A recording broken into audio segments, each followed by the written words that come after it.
महिला टी20 विश्वकप ग्लोबल छनौटको पहिलो खेलमा थाइल्यान्डसँग नेपालको लाजस्पद हार।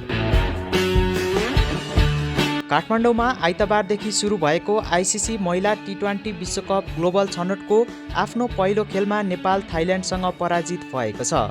कीर्तिपुर स्थित त्रिभुवन क्रिकेट मैदानमा भएको खेलमा नेपाल थाइल्यान्डसँग 8 विकेटले पराजित भएको हो। टस हारेर पहिला ब्याटिङ गरेको नेपालले दिएको 123 रनको झिनो लक्ष्य थाइल्यान्डले मात्र 16.5 ओभरमा 2 विकेट गुमाउँदै पुरा गरेको हो। नेपालका लागि सीता राणा मगरले 2 विकेट निकाल्नु बाहेक अन्य कुनै पनि बलरले कसिलो बलिङ गर्न सकेका थिएनन्। त्यसअघि नेपाल त्रिभुवन अन्तर्राष्ट्रिय क्रिकेट रङ्गशाला कीर्तिपुरमा पुरा ब्याटिङ गरी 122 रनमा अल आउट भएका थिए।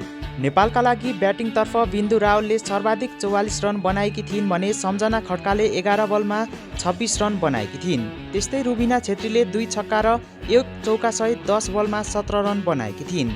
थाइल्यान्डका लागि थिपाच्चा पुथावाङ्गोले 4 ओभरमा 15 रन दिएर 4 विकेट लिएकी थिइन्।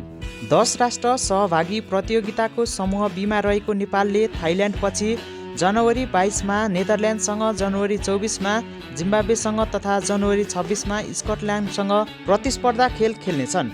नेपालले जिम्बाब्वे र स्कटल्यान्डसँग पहिलोपटक खेल्न लागेको हो।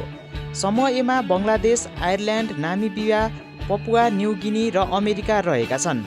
दुवै समूहका शीर्ष 3 टोली सुपर 6मा पुग्नेछन्। सुपर 6मा एकले अर्को टोलीसँग सामना गरेपछि शीर्ष 4 टोली जुन जुलाईमा इङ्ल्यान्ड र यसमा हुने टी20 विश्वकपमा पुग्नेछन्।